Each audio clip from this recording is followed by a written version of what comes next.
അമ്മ പോയതിനു ശേഷം ഷിൻ ആന്റി അവളുടെ കൈ പിടിച്ച് ഓടാൻ തുടങ്ങും. എന്നിട്ട് പറയും, ബെയു, നമുക്ക് ഇവിടെ നിന്ന് എങ്ങനെങ്കിലും പുറത്തു കടക്കാം. ഇവരെ കണ്ട് ജിയാൻ ഷെങ് പുറകെ ഓടുന്നു. അപ്പോ അവർ ഒന്നുകൂടി സ്പീഡിൽ ഓടി.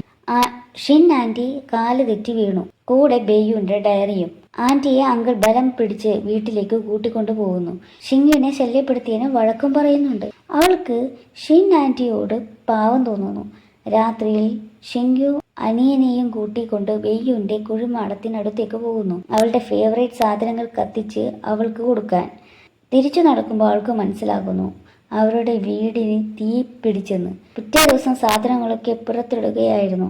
അപ്പോൾ നെയ്ബേഴ്സ് വന്നിട്ട് പറയുന്നു, ഇതെല്ലാം ആ പ്രാന്തി പെണ്ണ് കാരണമാണ്. അവൾ സിഗരറ്റ് വലിച്ചിട്ടാണ് അവിടെ ഇട്ടിട്ടാണ് തീ പിടിച്ചതെന്ന്. അവളുടെ അങ്കിൾ അതുകൊണ്ട് ഹോസ്പിറ്റലിലാണ്. ജിന്നു അവിടെ നിന്ന് എല്ലാവരെയും ഓടിക്കുന്നു. ഷിങ്യുവിനെ വൃത്തിയാക്കുന്നതിനിടയിൽ ബെയ്യുവിൻ്റെ ഡയറി കിട്ടുന്നു. അതിൽ അവൾ ഒരുപാട് സ്നേഹിച്ച ഒരു ചെറുക്കൻ്റെ കാര്യം എഴുതിയിട്ടുണ്ടായിരുന്നു. ആ ഗ്രാമത്തിൽ അവൾക്ക് ഏറ്റവും വിശ്വാസമുള്ള ആൾ എന്നായിരുന്നു എഴുതിയിരുന്നത്. വെക്കേഷൻ കഴിഞ്ഞപ്പോൾ അവർ തിരിച്ചു പോന്നു. സ്കൂളിൽ ഹെൽത്ത് ചെക്കപ്പ് നടക്കുകയാണ്. ഷിങ്യു ഹൈറ്റ് നോക്കാൻ ഷൂസ് ഊരിയിട്ടപ്പോൾ ക്ലാസ്സിലെ ബുള്ളി ഗാങ് അവളുടെ ഷൂസ് ഡസ്റ്റ്ബിന്നിലിടും. തിരിച്ചു വന്നപ്പോൾ ഷൂസ് ഇല്ല. അവൾ എല്ലായിടത്തും നോക്കുമെങ്കിലും എങ്ങും കണ്ടെത്താനായില്ല. സോക്സ് മാത്രം ഇട്ട് ക്ലാസ്സിലിരിക്കുന്ന അവളെ മിങ്ഷൻ ശ്രദ്ധിക്കും. ബ്രേക്ക് ടൈമിൽ അവൾക്കൊരു ഷൂസ് കൊടുത്തിട്ട്, ഇത് എനിക്ക് വേണ്ടി ഒന്ന് ഡസ്റ്റ്ബിന്നിൽ കളഞ്ഞേക്ക് എന്ന് പറയുന്നു. അവൾ ആ ഷൂസ് എടുത്തിട്ടിട്ട് വീട്ടിലോട്ട് പോകും. ദൂരെ നിന്ന് അത് കണ്ടു ചിരിക്കുന്ന മിങ്ഷങ്ങിനെ നമുക്ക് കാണാം. വീട്ടിലോട്ട് തിരിച്ചെത്തിയ അവളുടെ കാലിൽ ആൺകുട്ടികളുടെ ഷൂസ് കണ്ട് അമ്മ വഴക്ക് പറയുന്നു. അവൾ ഷൂസ് കാണാതെ പോയ കാര്യം പറഞ്ഞു. ഇത് ഡസ്റ്റ്ബിന്നിൽ നിന്ന് കിട്ടിയതാണെന്ന് പറഞ്ഞു. പക്ഷേ അമ്മയ്ക്ക് നുണയായിട്ടാണ് തോന്നുന്നത്. വഴക്ക് പറയാൻ തുടങ്ങി. അവസാനം ജിന്നുക്ക് ഇടയ്ക്ക് വന്ന് പറയേണ്ടി വന്നു സ്കൂളിൽ അവളെ എല്ലാവരും ബുള്ളി ചെയ്യുന്ന കാര്യം. അവനെയും അവൻ്റെ സ്പോർട്സ് സ്കൂളിൽ ബെയ്യു കാരണം ബുള്ളി ചെയ്യുന്നുണ്ടെന്ന്. അമ്മ അവളോട് കുറച്ച് നാൾ കൂടി ക്ഷമിക്കാൻ പറയുന്നു. ആൾക്കാർ കുറച്ചു കഴിഞ്ഞാൽ ഇതെല്ലാം മറന്നുപോകും, എല്ലാം ശരിയാകും.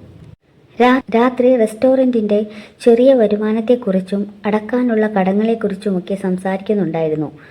അപ്പോൾ ഷിങ്യു ആ ഡ്രോയർ തുറന്നിട്ടിരിക്കുന്നത് കണ്ടു. അവളുടെ തലയിൽ ഒരു ഐഡിയ ഉദിക്കും. ജിന്നിനോട് പറയുന്നു, നീ എന്നെ സഹായിക്കേണ്ടി വരും അതിൽ ഡോക്യുമെൻറ്റ്സ് എടുക്കാൻ. സ്കൂളിൽ സിലിൻ അവളുടെ ബാഗിൽ വേസ്റ്റ് ഇടുന്നത് അവൾ കണ്ടു. അവൾക്ക് തോന്നുന്നത് അത് മിങ്ഷെങ് പറഞ്ഞു ചെയ്യിപ്പിക്കുന്നതാണെന്നാണ്. അവൾ ആ വേസ്റ്റ് മുഴുവൻ അവൻ്റെ ബാഗിലിടുന്നു. അവൾ ഇത് മൂമുവിനോട് പറയും. പക്ഷേ മൂമു പറയുന്നത് അവൻ കുറച്ച് നൂട്ടിയാണ്, പക്ഷേ അവൻ ഇത് ചെയ്യില്ല. എനിക്ക് അവനെ നന്നായിട്ട് അറിയാം. ബ്രേക്ക് ടൈമിൽ മിങ്ഷെങ് സീലിനോട് അവൻ്റെ ബാഗ് വൃത്തിയാക്കാൻ പറയുന്നു. കാരണം ഷിങ്യു ഇവൻ കാരണമാണ് മിങ്ഷെങ്ങിനെ വെറുക്കുന്നത്. ബെയ്യുവിൻ്റെ റൂമേഴ്സും സീലിനാണ് പറഞ്ഞത്. മറ്റു സ്കൂളിലെ കുട്ടികളുടെ അടുത്തുനിന്ന് കിട്ടിയ ന്യൂസാണ്. മിങ്ഷെങ് ഇതിനൊക്കെ അവനെ പണിഷ് ചെയ്യുകയാണ്. ഇതെല്ലാം ഷിങ്യു അകലെ നിന്ന് കാണുന്നുണ്ടായിരുന്നു. പിന്നെ വീട്ടിൽ വന്ന് റിയലൈസ് ചെയ്യുകയാണ് താൻ വിചാരിക്കുന്ന പോലത്തെ ഒരാളായിരിക്കില്ല മിങ്ഷെങ് എന്ന്. അപ്പോൾ അടുത്ത ദിവസം സ്കൂളിൽ അവൾ അവൻ്റെ ഷൂസ് ഡെസ്കിൻ്റെ അടുത്ത് വയ്ക്കുന്നു. ഇത് കണ്ട് അവൻ സ്മൈൽ ചെയ്യുന്നു. പിന്നെ ആ ഷൂസ് എടുത്തിടുന്നു. എന്നിട്ട് പറയാണ്, ഞാൻ നിനക്കിത് കളയാൻ തന്നതാണ്. നീ ഇത്ര നന്നായിട്ട് ഇത് വൃത്തിയാക്കിയ സ്ഥിതിക്ക് ഞാൻ ഇതിടാമെന്ന് വിചാരിച്ചു. പക്ഷേ മെഡിക്കൽ റിപ്പോർട്ട്സിൻ്റെ പകരം നീ എൻ്റെ ഹോംവർക്ക് ചെയ്യേണ്ടി വരും. അവൾ പറയുന്നു, ശരി, പക്ഷേ എനിക്ക് 2 കാര്യങ്ങൾ വേണം. ആദ്യം നിൻ്റെ ഫോൺ എനിക്ക് കുറച്ച് ദിവസത്തേക്ക് തരേണ്ടി വരും. പിന്നെ നീ എടുത്തു വെച്ചിരിക്കുന്ന എനിക്ക് വന്ന കത്തുകൾ എനിക്ക് തിരിച്ചു തരണം. അവൻ ഫോൺ കൊടുക്കും, പക്ഷേ ലെറ്റേഴ്സൊന്നും കൊടുക്കില്ല. മോമോനോട് ചോദിക്കുകയാണ്, ഒരു ആൺകുട്ടി വേറൊരു പെൺകുട്ടിക്ക് അവൾക്ക് വന്ന ലെറ്റർ കൊടുക്കാത്തതിൻ്റെ കാരണം എന്തായിരിക്കും? മോമു മറുപടി പറയും, അവൻ ആ കുട്ടിയെ ഇഷ്ടമായിരിക്കും. ഇത് കേട്ട് അവൻ ബ്ലഷ് ആവുന്നു. അവിടെ മിങ്ഷെങ്ങിൻ്റെ അച്ഛനും നേഴ്സ് വാങ്ങിയാനും ഇടയിൽ എന്തോ നടക്കുന്നുണ്ട്. സമയം വരുമ്പോൾ മിങ്ഷെങ്ങിനോട് പറയാമെന്നൊക്കെ പറയുന്നുണ്ട്. വീട്ടിൽ ജിന്നു അമ്മയോട് എന്തോ ഡോക്യുമെന്റ്സ് ചോദിക്കുകയാണ് ടീച്ചർക്ക് കൊടുക്കാൻ വേണ്ടി. അമ്മ അവിടെ ഡ്രോയർ തുറക്കുമ്പോൾ ഷിങ്യു ഇവിടെ കരുതിക്കൂട്ടി സ്വന്തം കയ്യിൽ തിളച്ച വെള്ളം ഒഴിക്കും. അവസരം മുതലാക്കിയിട്ട് ജിന്നു ഡ്രോയറിലെ ഡോക്യുമെന്റ്സിന്റെ പിക്ചർ എടുക്കും. ഫോട്ടോസ് കാണുമ്പോൾ അതിൽ ബെയ്യുവിന്റെ ഹോസ്പിറ്റൽ എക്സ്പെൻസസും അവളുടെ കസിൻ ജിന്നു അയച്ച കാശിന്റെ റിസീറ്റും മാത്രമായിരുന്നു. അടുത്ത ദിവസം അമ്മ ഡ്രോയറിൽ നിന്ന് കാശ് എടുക്കുമ്പോൾ കുറച്ച് കാശ് കുറവ് കാണുന്നു. അമ്മയ്ക്ക് ഇന്നലെ രാത്രി ജിന്നു പേപ്പർ എടുത്തത് ഓർമ്മ വരുന്നു. അമ്മ ചോദിക്കുമ്പോൾ അവരെല്ലാ കാര്യവും പറയുന്നു, ഫോണും കൊടുക്കുന്നു. പൈസ എടുത്തത് ജിന്നു ആണെങ്കിലും അതും ഷിങ്യുവിൻ്റെ തലയിൽ വന്നു വീഴുന്നത്. ഫോണിൻ്റെ കാര്യം ചോദിക്കുമ്പോൾ അത് ലൈബ്രറിയിൽ കിടന്ന് കിട്ടിയതാണെന്ന് പറയും. ഇതിനെ കളവ് എന്നാണ് പറയുന്നതെന്ന് അമ്മ പറയുന്നു. ഈ ഫോൺ ആരുടെ എന്നും പറഞ്ഞ് സ്കൂളിലേക്ക് പോകുന്നു. അവൾ അമ്മയോട് പറയുന്നു, ഞാൻ ജിന്നുവിനോട് ഡോക്യുമെന്റ്സ് നോക്കാനാണ് പറഞ്ഞത്, ബെയ്യുവിനെ കുറിച്ചറിയാൻ, അല്ലാതെ പൈസ എടുക്കാനൊന്നും പറഞ്ഞില്ല. കൂടെ ബെയ്യുവിൻ്റെ ഡയറിയും അമ്മയ്ക്ക് കൊടുക്കുന്നു. ഡയറി കണ്ട് അവർ മുഖം പൊത്തി കരയുന്നു. ഷിന്യു അമ്മയോട് പറയാണ്, ചിലപ്പോൾ ബെയ്യുവിൻ്റെ മരണത്തിന് കാരണക്കാരൻ അവളുടെ ബോയ് ഫ്രണ്ട് ആയിരിക്കും. പക്ഷെ അമ്മ ഇപ്പോഴും പറയണത് ബെയ്യു അപ്പൻഡിക്സ് കാരണമാണ് മരിച്ചതെന്നാണ്. ആരും അവളുടെ മരണത്തിന് ഉത്തരവാദിയല്ലാന്ന്. സ്കൂളിൽ ടീച്ചർക്ക് ഫോൺ തിരിച്ചു കൊടുത്തിട്ട് മോൾക്ക് ഇത് എവിടെ നിന്ന് കിട്ടിയതാണെന്ന് പറയുന്നു. ബുള്ളി ഗേൾസിനെ ഷിങ്യുവിനെ ടീച്ചർ ഓഫീസ് റൂമിലേക്ക് വിളിപ്പിച്ച കാര്യം അറിയുന്നു. ഒരു മോഷ്ടിക്കപ്പെട്ട സാധനത്തിൻ്റെ കാരണം. ഇവർ ഗോസിപ്പ് ചെയ്യുന്നത് മിങ്ഷെങ് കേൾക്കുന്നു.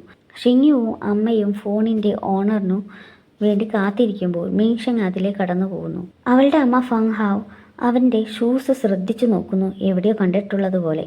മൂമു ടീച്ചറിനോട് പറയുന്നു ഇത് കാണാതായ അവളുടെ ഫോണാണെന്ന്. ആ അമ്മ തിരിച്ചു പോയി കഴിഞ്ഞപ്പോൾ ഷിങ്യു ഹെൽപ്പ് ചെയ്യാത്തതിന് മൂമുവിനോട് നന്ദി പറയുന്നു. നിന്നെ സഹായിച്ചത് മിങ്ഷെങ് ആണെന്നാണ്, നീ അവനോട് താങ്ക് യു പറയണം. അവൾ ഒരു ബോട്ടിൽ വെള്ളം അവൻ്റെ ഡെസ്കിൽ വെക്കുന്നു. അതിൽ താങ്ക് യു എന്ന് എഴുതിയ നോട്ടുണ്ട്. ഇത് കണ്ടിട്ട് ജ്യൂസ് കുടിക്കുന്ന സന്തോഷത്തോടെ അവൻ ആ വെള്ളം കുടിക്കും. അന്ന് രാത്രി അമ്മ ബെയ്യുവിൻ്റെ ഡയറി കത്തിക്കുന്നത് ഷിങ്യു കാണും. അടുത്ത ദിവസം റെസ്റ്റോറൻറ്റിൽ വെച്ച് ഹീ ഫെയെ, അവൾ ബെയ്യുവിൻ്റെ ക്ലാസ്മേറ്റ് ആയിരുന്നു, അവരുടെ ഗ്രാമത്തിലുള്ളവൻ. നിങ്ങൾ റെസ്റ്റോറൻറ്റ് തുറന്നെന്ന് കേട്ടു, വിശേഷമറിയാൻ വന്നതാ. ഷിങ്യുക്ക് ഓർമ്മ വരുന്നു, ബെയ്യുവിൻ്റെ ഡയറിയിൽ ഇവനെക്കുറിച്ച് എഴുതിയിട്ടുണ്ടായിരുന്നു. ചിലപ്പോൾ ഇവനാകുമോ ബെയ്യുവിൻ്റെ ബോയ് ഫ്രണ്ട്.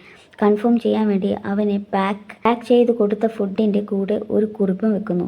കാണാനുള്ള സമയവും അഡ്രസ്സുമാണ് അതിൽ എഴുതിയിരിക്കുന്നത്.